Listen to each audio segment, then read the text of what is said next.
Călin Sunetu.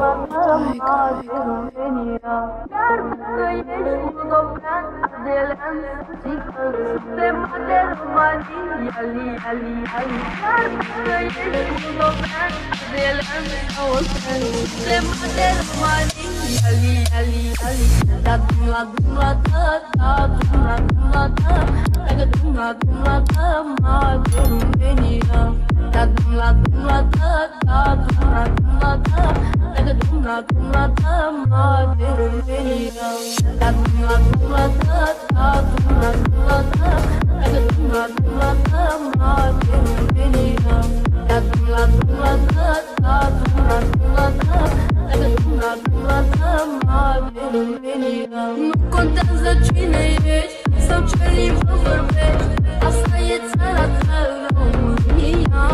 Nu contează cine ești sau ce limbă vorbești, asta e țara ta, România. Solo, iau cea mai nouă. Hai cu moldoveanu, cu ardelenu, cu puritanu, haideți să jucăm. Și cu olteanu, cu moldoveanu, cu ardelenu, da.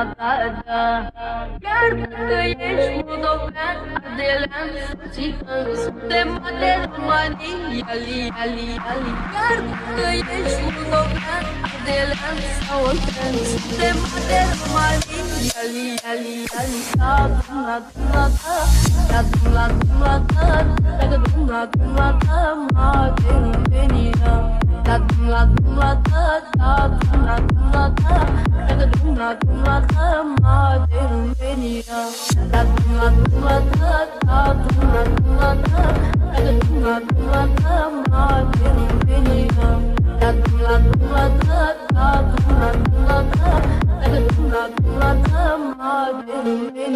Nu contează unde stai sau ce dialect ai, distrează-te și pleacă-i țara ta. Nu contează